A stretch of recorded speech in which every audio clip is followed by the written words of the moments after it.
সুপ্রভাত আমার প্রিয় পরিবার। আজ হচ্ছে বৃহস্পতিবারের সকাল। এখন ঘড়িতে সময় 6:45।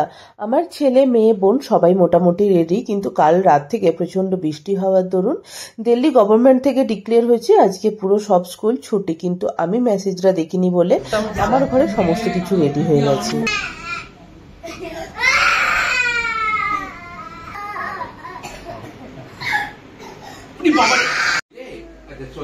স্কুল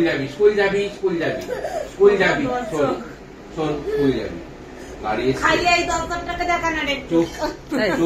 গাড়ি এসছে আমার ছেলে যে কতটা স্কুল যেতে ভালোবাসে তার নমুনা একটুখানি তোমাদেরকে দেখালাম। যেহেতু রেডি হয়ে গেছে মানে ও স্কুল যাবে, অতএব বাড়িতে প্রচন্ড কান্নাকাটি হাসোনাটি কোনোভাবেই সামলাতে পারি না।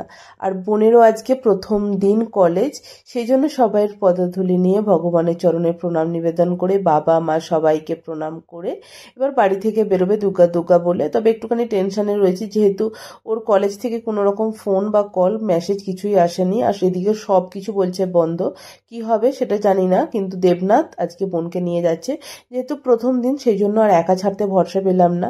উৎকণ্ঠাতে রয়েছি একটু, প্রথম দিন কলেজে কিরকম কি করবে না করবে, সেরকম তো কিছু হবে না, হবে একটু আধটু ওরিয়েন্টেশনের এইসব বক্তৃতা। সবাই একসাথে খাবার বানিয়ে নিয়েছিলাম, মাম্মাম তো টিফিনটা বাড়িতেই খেয়ে নিল, আর আমিও এদিকে খাবার দাবার নিয়ে একটু বসে গেছি ব্রেকফাস্ট করে। এখন ভাত ডাল আর একটু পনিরের সবজি নিয়ে বসে পড়েছে। ওইদিকে উর্জ খাচ্ছে, মাম্মাম খাচ্ছে, সবাইকে একটু তাড়াতাড়ি খাইয়ে দিচ্ছি আজকে, কারণ আজকে আমরা একটু বেরোবো। প্ল্যান ছিল দেবনাথ বোনকে নিয়ে ওখানে ছেড়ে দেবে, তারপরে ও মার্কেটে চলে আসবে, আমি ওখানে ওদের সঙ্গে মিট করে নেব, কিন্তু সেই প্ল্যানটা হয়নি। কেন বলছি, তার আগে এদেরকে একটু বাই করে দিই। আমি খেয়ে দিয়ে বেরিয়ে পড়েছি, যাবো তো এবারে।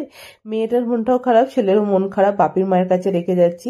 একটুখানি চিন্তা হচ্ছে ওরা কি করবে ওর দাদু ঠাকুমার কাছে। এই সময়টা ঘুমের সময়, এবারে মনে হচ্ছে খেয়ে দিয়ে ঘুমিয়ে পড়বে, কারণ অনেক সকালে উঠেছে, তারপর থেকে আর ঘুমোয়নি। এখন মোটামুটি 2টো মতো বেজে গেছে আমাদের বেরোতে বেরোতে। ভেবেছিলাম একটু তাড়াতাড়ি বেরোবো, কিন্তু সেটা আর হয় কোথায়, সমস্ত কাজ গুছিয়ে সুচিয়ে একটু দেরি হয়ে যায়। এখন গুটগুট করে পায়ে পায়ে পৌঁছে গেছি আমাদের মোটামুটি বাস স্ট্যান্ডের দিকে। বাসে করেই যাব। এই সামনের রাস্তাটায় বৃষ্টি হয়ে অনেকটা জল জমেছে, তবে এই রাস্তাটার একটা ভালো দিক আছে, যেতে যেতে অনেকগুলো ভগবানের দর্শন পাই, মাতা রানী, সন্তোষী মাতা, বজরংবলী, শিব, খুব ভালো লাগে। অনেক বড় বড় মূর্তি কিনা, সেই জন্য।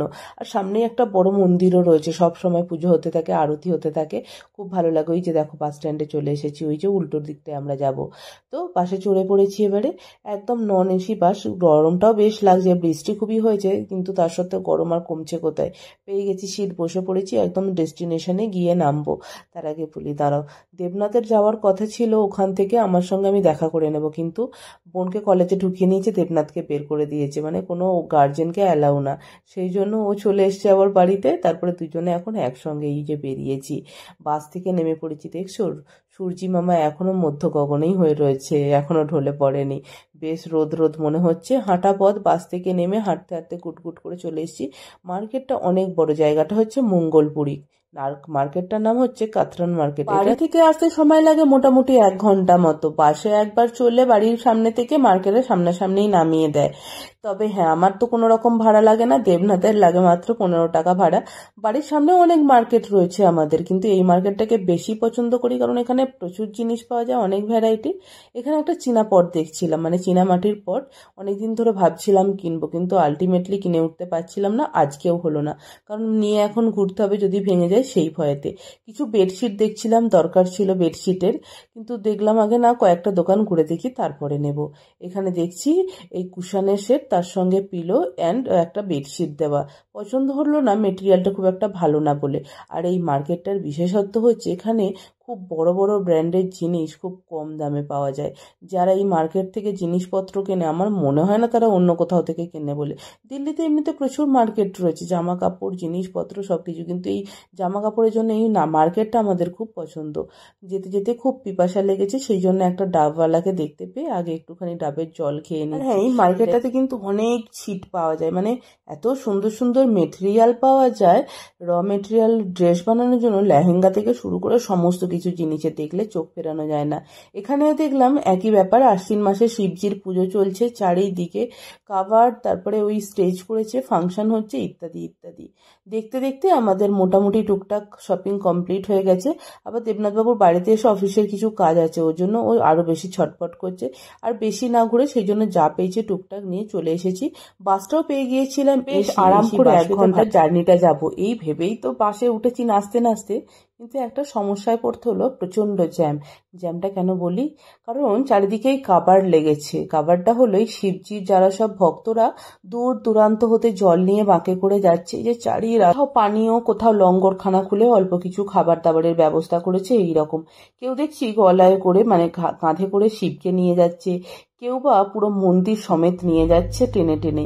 এরকম নানান কিছু জিনিস যেন মনে হচ্ছে পুরো রাস্তা। আমি ওয়েস্ট বেঙ্গলে যতদূর দেখেছি সেটা হচ্ছে প্রত্যেক সোমবার শিবের মাথায় জল ঢালতে যেত, এবং আমাদের বাড়ির সামনে এরকম আয়োজন করতো কি যে সেখানে জল দেওয়ার ব্যবস্থা করতো। যত ওই শিবের মাথায় জল ঢালতে যেত পুরো রাস্তা জুড়ে একদম বাজনা বাজিয়ে, মাইক বাজিয়ে তাদেরকে জল দেওয়ার ব্যবস্থা করতো। কিন্তু এই ধরনের জিনিসটা এই প্রথম দেখলাম, পুরো লাইটকে লাইট মন্দিরের মতো দেখতে পাচ্ছ। এটা পুরো বিশাল একটা লঙ্গরখানা খুলেছে, এখানে সবাই রেস্ট নেবে যারা ক্লান্ত হয়ে পড়বে।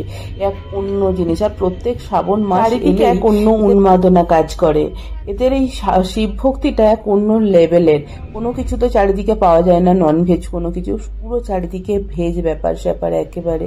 তারপরে এইসব জায়গায় খাবার দেবে, যারা একদম ক্লান্ত হয়ে যাবে রেস্ট করবে। কত লোকজন দেখছো এই গেরুয়া বস্ত্র পরে রয়েছে, সবাই জল ঢালতে যাচ্ছে, কেউ বাইকে করে ঝান্ডা বেঁধে।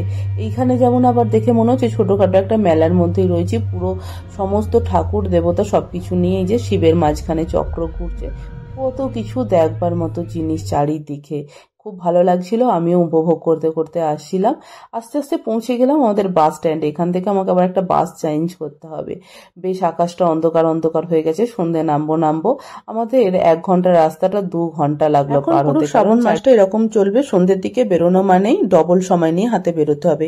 একটুখানি কলা নিয়ে নিলাম। টোটো থেকে নেমে আমরা ভেতরে শর্টকাট দিয়ে যাচ্ছি, কারণ টোটো প্রচন্ড জ্যামে ফেসে রয়েছে। 5 মিনিটের রাস্তাটা আমাদেরকে 50 মিনিটে নিয়ে আসছে। বাড়ি পৌঁছে গেছি। এখন বোনের মুখে নতুন কলেজের গল্প শুনি। আর এমনি সব নতুন যারা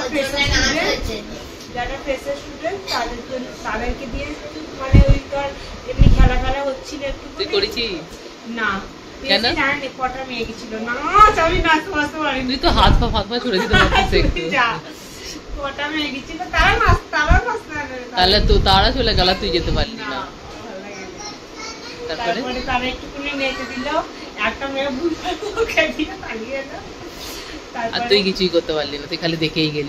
লোগো দেখাচ্ছিল, লোগো দেখে এইসব এশিয়ান পেন্টস, ডেল, লিঙ্কডইন এইসবের দেখাচ্ছিল, লোগো দেখে বলতে হবে এটা কি। তারপর কয়েকটা সেই লেখা দেখাচ্ছিল, লেখা দিয়ে বলতে হবে এইটা কিসের অ্যাডে বলে এই লেখাটা। তারপরে আর দুজন এসেছিল, একজন হচ্ছে নকরি.com না কি, অনেকদিন ধরে জব করছে, 25 বছর এক্সপিরিয়েন্স, একজনের 13 বছরের এক্সপিরিয়েন্স, একজনের নাম কার্তিক আর একজনের নাম মন্দির না কি এরকম একটা। প্রফেসর ছিল, প্রফেসর দিয়েছে। তারপরে সব রুল রেগুলেশন সব হচ্ছে প্রফেসর বলেছে, সব একদম। আর তোদের ইন্টিগ্রেটেড এমবিএর কেউ আছে? হ্যাঁ, তোকে বললাম জানো তো 20 জনের মতো। তাহলে আবার কে তুই চিন্তা করছিলিস? না, এটা টেনশন করছিলিস? সাথে বলছিলাম না, ও ইন্টিগ্রেটেড এমবিএ না ও বিবিএ। ও বলছে, আমি বলছি আমি শুনেছি আজকে তোর কলেজে ওরিয়েন্টেশন ছিল, সেজন্য ওকে ওখান থেকে কিছু খাবার দিয়েছিল। ওর খেয়ে দিয়ে পেট ভরিয়ে ফেলেছে, সেই জন্য বাড়ির খাবার কিছু খায়নি, রেখে দিয়েছে সবকিছু জিনিস। সেগুলো তোলা আছে সন্ধ্যেবেলায়, মানে রাত্রেবেলায় খাবে। তার আগে চলো গল্প করতে করতে এগুলো দেখিয়ে দিয়ে, ও বোন দেখিয়ে দিক আমি কি এনেছি, আর আমি বলতে থাকি। এই প্রথমে 2টো টি-শার্ট দেখতে পাচ্ছ, সামনেই তো রক্ষাবন্ধন আসছে, দিদি ভাইকে কিছু গিফট করবে রক্ষাবন্ধনে, সেই জন্য এই 2টো টি-শার্ট নিয়েছি। এটা আমার একটা পুজোতেও কাজে লেগে যাবে। আমি এই জিনিসগুলো একটু একটুখানি মেনটেন করি। ছেলের খুব পছন্দ হয়েছে, বড় বড় ঘাড় ঘুরিয়ে হ্যাঁ বলছে যে দিদি ভাইকে কিছু দেবে বা ভাই দিদিকে কিছু দেবে, রক্ষাবন্ধন ভাই দুজেতে, এগুলো আমার খুব ভালো লাগে। এই দুটো প্যান্ট আমি দেবনাথের জন্য একটা আর বোনের জন্য একটা নিয়েছি। দুটো প্যান্ট কিন্তু ম্যাক্সের প্যান্ট, দুটো 150 টাকা নিয়েছে, খুব কম দাম বললাম না। এই জামাটা নিয়েছি মাম্মামের এক বন্ধুর জন্য, কিন্তু খুব একটা ভালো মনে হচ্ছে না, দেখি কাউকে দিয়ে দেবো, বাচ্চা কাউকেই। এমনিতে তো খুবই ভালো দেখতে, কিন্তু একটুখানি মনে হচ্ছে যে কাপড়টা একটু পাতলা রয়েছে, সেই জন্য, আদারওয়াইজ কিছু না। তারপরে আরও নিয়েছি মাম্মামের জন্য একটা শর্ট প্যান্ট নিয়েছি, আর একটা হোয়াইট কালারের ফ্রক নিয়েছি, ওটাও আর একটা বাচ্চার জন্য। আসলে কি হয়, এদের বন্ধু বান্ধব চারিদিকে এত রয়েছে, এইসব বাচ্চাগুলোর বাদরে পড়ে, আর আমাদের মতো বাবা মায়ের চিন্তায় বাচ্চাগুলো থেকে একটু ভালো ভালো গিফট দিতে হবে, কি দেবো। এটা পুরোই হাকোবা স্টাইলের, যে ফাঁদ ফাঁদ ধরনের জামাটি, খুব সুন্দর সুতির একদম, আমার খুব পছন্দ হয়েছে। এই একটা নিয়েছি, এই কার্পেটটা নিয়েছি, এটা গিফট পারপাসে নিয়েছি। দেখা যাক, নিয়ে তো অনেক গল্পগাছি হলো, ছোটবেলায় খাবার দাবারের জোগাড় করি।